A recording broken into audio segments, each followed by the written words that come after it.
So it's Valentine's Day. It's the day of love, romance, and big gestures, and supposedly romantic movies. And you know, I shouldn't have to say this like it's some kind of big public confession, but I don't hate rom-coms.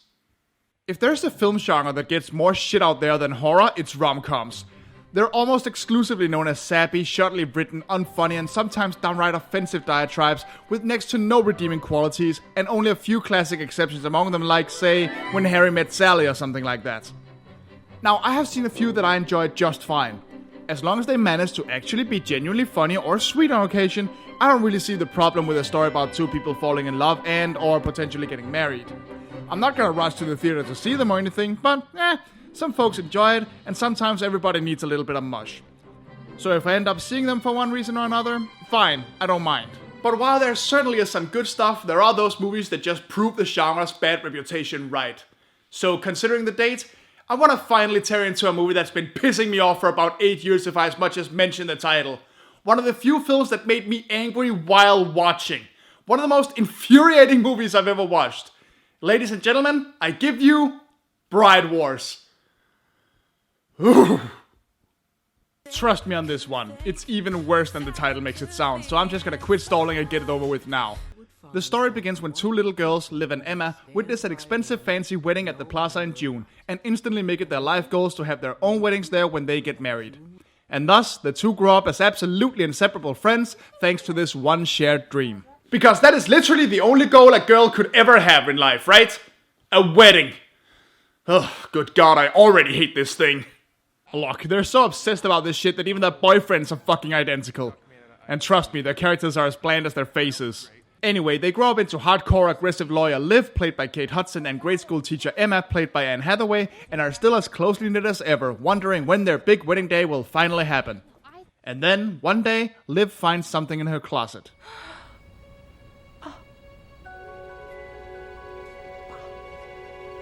Tiffany box. You're getting engaged. And this isn't even anywhere near the hysteria of the rest of the movie. Of course, they're too excited to not tell someone, so they briefly talk to Liv's brother about it. A toast to Daniel, who in his own world is just working late, but I guess in Liv's world has just proposed, so... Is that it? Is the whole movie just Liv's coke dream? Oh, please tell me the whole movie is just Liv's coke dream. Okay, I'll be fair for a second. She's excited, that's understandable. She then spends the entire day impatiently waiting for her boyfriend, his name is Daniel, by the way, not that he ever gets to speak enough for the viewers to give a shit, to pop the question, only for Emma's boyfriend Fletcher, played by Chris Pratt, to propose to her as well that same evening. Naturally, she calls her bestie right away to break the news. I'm engaged. Color? Colorless. Cut? Brilliant. Clarity? Slightly included. Carrot? Almost. Maybe just under. More than he could afford, I'm sure. Oh. Bitch, how about a fucking congratulations? Are you serious? The first thing you ask is whether or not the ring is expensive enough? No congrats. No, I'm so happy for you, my best friend. I can't. Ugh. Alright, now pay attention, because there's gotta be a test on this next part. Liv's reaction to this is to get so impatient the next day that she breaks from her and Emma's jog, carries through the city literally jumping over strangers, breaks into Daniel's office while he's at work, demanding that he just propose already, thus ruining absolutely any plans he might have had for what is supposed to be one of the most important questions he's gonna ask in his life. Now here's the question. Is this A, cute and charming, or B, obnoxious, disruptive, incredibly self-centered, crazy, obsessive stalker behavior? Mark your answers now! The answer is B equals A, apparently, since Daniel is somehow flattered by this and not at all annoyed about all his plans just being shat on because she can't wait a couple hours. Amazing. Our heroines immediately go visit the most sought-after wedding planner in Manhattan and her subtle product placement, and manage to get 2 of the last 3 spots in the plaza that coming June. Great. You'll want to discuss this with your grooms. No? No, of course not. Why should they bother talking to the grooms? I mean, it's not like they're the ones getting married, right? Oh, wait. The two waste no time going shop crazy for wedding dresses, but then dun dun dun! Disaster strikes. It turns out the wedding planner's secretary did a little oopsie, and now Emma and Liv are both scheduled on the same time on the same day at the same venue. So, Which one of you will choose a different venue? Now, you tell me what you think of this part. In the hopes of getting 2 separate dates in June, the ladies accost the secretary in the parking lot, force her to break confidentiality to give them the third bride's name, which they somehow use to track her down to where she's currently shopping, where they proceed to harass and physically chase her through the whole shop in an attempt to force her to switch dates with one of them. Is this A, psychotic, or B, psychotic? I mean, Christ, the movie hasn't even got off the rails yet, but it's already like watching a female version of Jackass. Jill cunt.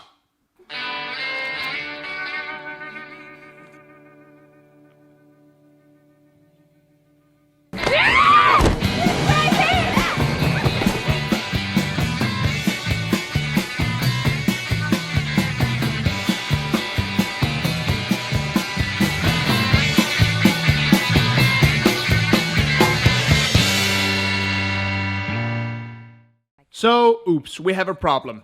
Both brides-to-be want a June wedding at the plaza, and they don't want to share it as a double wedding because they each want their day to be their own special day rather than another thing they share. Which I guess is at the very least somewhat understandable, despite them literally having based their entire friendship on this one occasion, but whatever. Question is, which one is gonna back off on their lifelong plan? She's gonna move her date. She always was the bendy one, even as a kid, remember? Oh well, it's good to know that you have experience exploiting your best friend. That kind of stuff takes real practice. No. I am a bride, too, okay? I'm number 1, 2. Are you sure about that? Because right now you're both acting like number 2. And so the titular bride wars are on. And to get a leg up on the race, Emma immediately sends a psychotic wedding invitation email to everybody except Liv, while Fletch looks on helplessly without uttering a word, pathetically wielding what I can only assume is the single most flaccid cock on God's green earth. Liv doesn't take too kindly to this, and the friendship is on thin ice as they start chewing each other out in front of all their nameless friends, resulting in Liv outright threatening to sabotage Emma's wedding. Bye, ladies. Hey, Liv. Yes. Your wedding will be huge. Just like your ass at prom. Hey, put those claws away, bitch. You're not Catwoman yet.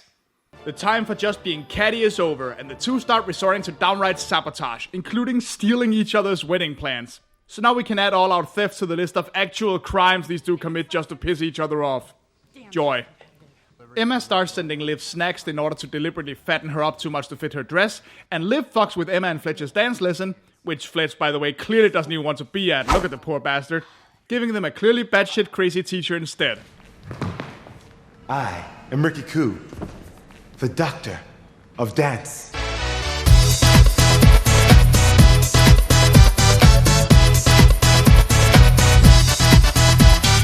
Jesus Christ, I think I'd learn less offensive wedding dances by watching Dr. Bombay. Dirty, dirty, all the one I want you in the kitchen and I want you and I want. By the way, if you're expecting me to go into any more plot at this point, well, I'm sorry. Until the last 15 minutes, this is literally all the movie is, just going from one really unfunny sabotage to another.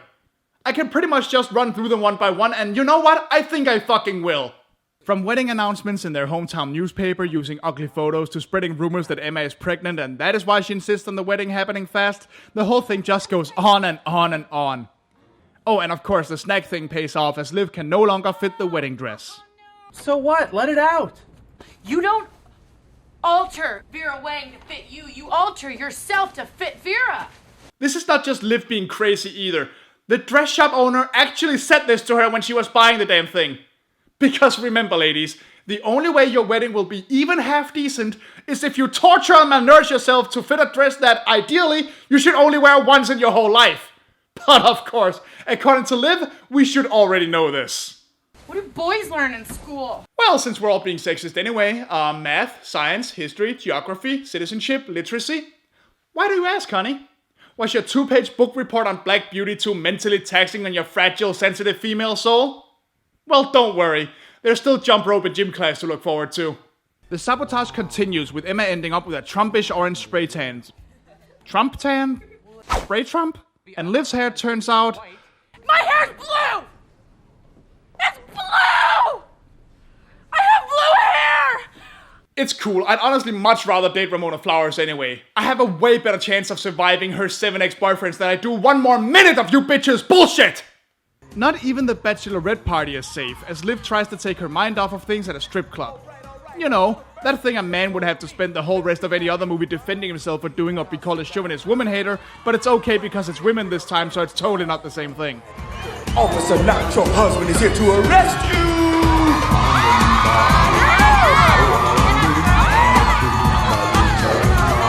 Halt! You're under arrest for sexually frustrating the Lazy Town fandom. You have the right to remain silent. Please. I'm begging you. Please remain silent. But naturally, Emma crashes the party and it promptly devolves into the most embarrassing dance-off I've seen in movies in a long-ass while, with Emma clearly outslutting Liv. God, being a man in this world sucks. Even the male strippers don't have a say in their own fucking strip club. Liv, being the competitive lady she is, doesn't exactly take the loss well. It's like I don't have anybody. I feel so alone. Hello, future husband here, right next to you in bed. Care to fucking rephrase that? But nope, more whining. She went for the hair. Girlfriends don't do that. No, I agree, sister, that is definitely way out of line. But guilt-tripping people into fixing your problems for you, and theft and stalking, and forcing people to break confidentiality, and spreading potentially socially damaging rumors, and fucking with people's earnings by signing them up to various services, and breaking 20 years of friendship over a wedding date, and sending your whole gender back several decades! That's just fair in love and war. But the hair? Oh no! That is where we draw the fucking line! Did I leave anything out less endearing, Super Bulma? Or have I covered all the ways you guys are bitches yet? Oh, actually, I did leave out the part where Liv tried to use the fact that her parents are dead as passive-aggressive ammo to get Emma to back out early in the film. And I'm supposed to care about these two? Liv is a fucking lawyer. If the date, their friendship, and the wedding really meant the damn thing to them, she could sue the company's ass off for screwing up their dates. Or they could have the damn double wedding as their fiancés actually suggest, but no! They jump to the first chance they get to wage psychological warfare on each other, feeding every single offensive stereotype about women on the way. What is it about weddings that makes them so worked up? I know, I have no idea. The same thing about weddings that make men apparently not give a single shit about a day that's supposed to be about them too. Yeah, don't think I forgot about you, you limp dick cowards. These two social eunuchs have done nothing but just stand back the whole movie and never get involved in what is obviously getting way the fuck out of hand, much less give any input on the damn wedding whatsoever. Well, actually, Fletcher eventually does tag up when Emma flat out brags about humiliating Liv and lets her have it. Or, well, he tries anyway. You're being, not bitchy, but... Like what, Fletch? Evil? Maniacal? Reprehensible? Completely unacceptable? Like the Wicked Witch of the West watching a Seth MacFarlane show while on her period? It's cool, bro. You can say it.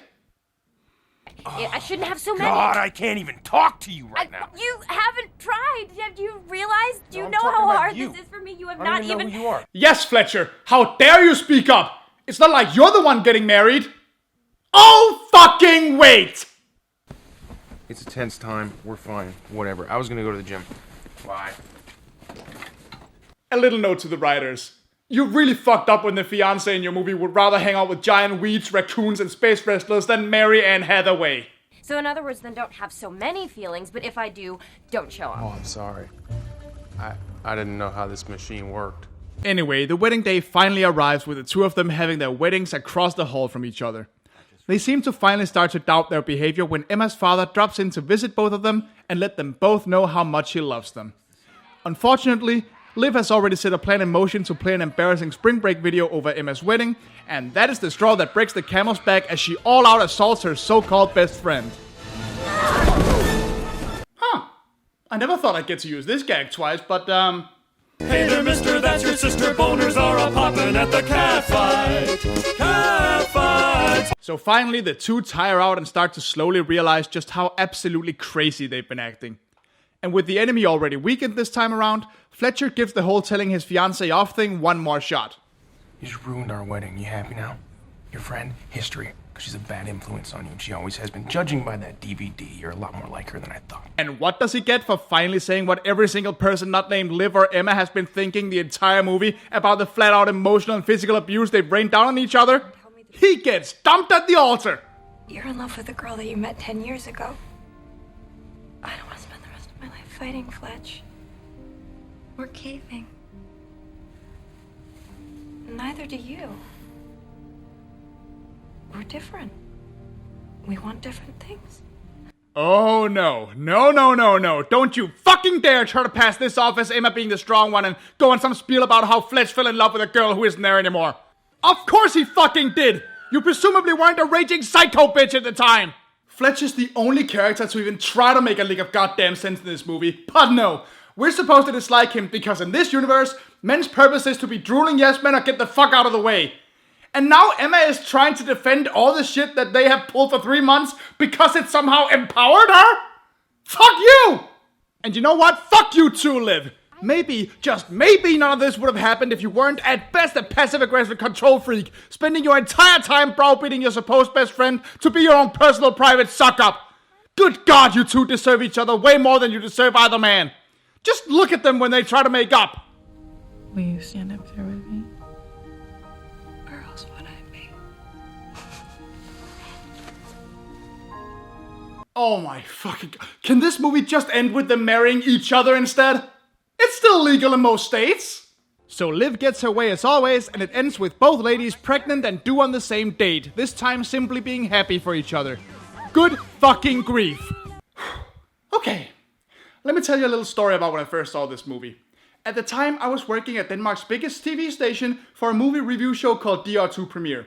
We watched everything from Fanboys to the Bader Meinhof complex to The Wrestler and the fucking Hannah Montana movie. In all the 8 months I was there, this one, Bride Wars, was the only movie to get 0 out of 6 stars. And we knew that we were gonna get accused of just being a bunch of dudes hating on a chick flick. So you know what we did? We hired a female reviewer from another program to come and say what she thought about it. And she absolutely trashed it! Because this is not a movie about 2 women learning not to let excitement defeat their friendship like it tries to convince you it is. This is a movie about crusty, sexist, 80-year-old men trying to make money based on that one time one of them read a particularly psychotic issue of Cosmopolitan in his doctor's waiting room. Listen, on this show we've seen some pretty wild shit. We've watched effortless cash-ins. We've seen obvious rip-offs. We've watched unprovoked rape scenes. We've watched movies that were so technically incompetent that it's a miracle the camera pointed in the right direction. But this movie leaves me downright fucking offended! I am offended on the behalf of women for being portrayed as psychotic cunts incapable of having goals in life beyond their lifestyle magazine version of a wedding to the point where they will outright torture their best friends for it. I am offended that this is what certain writers and producers think women are stupid enough to eat up and live by. I am offended on behalf of my own gender for writing the fucking thing to begin with, and for being presented as incapable of caring about a ceremony for which we're supposed to spend several months worth of pay just on the off chance that someone might love us back enough to say yes in the first place. I am offended on the behalf of men for being viewed as automatically in the wrong for daring to speak up against clearly crazy and abusive women when they harm themselves and others trying to live up to a completely ridiculous, pointless ideal of what is supposed to be a symbolic ceremony of love. I know you must think I'm making a big stink over nothing, and I probably kind of am, but if Bride Wars was just another unfunny rom-com, I could happily ignore it. But it isn't. It's an all-encompassing, sexist piece of garbage that has no excuse being as awful as it is, considering the amount of money and the talent that went into making this digital pile of vomit. And just the thought that there are more like it out there, possibly even worse, makes me want to jump off the nearest goddamn building. Yo, Scarface, wanna wrap this one up for me? Fuck you, fuck you, fuck you. You're cool. And fuck you, I'm out. Thank you. Happy Valentine's Day, everybody. I can at least be reasonably sure that yours won't be nearly as offensive as this one. See you next time. Whew, that was just downright exhausting. I hope you guys liked seeing me lose my shit for this one. And if you did, please leave a like and a comment and subscribe. You can also follow me on various social media, and if you like my work, please consider supporting me on Patreon. There are links to all of it in the description below. Thanks for watching and see you next time.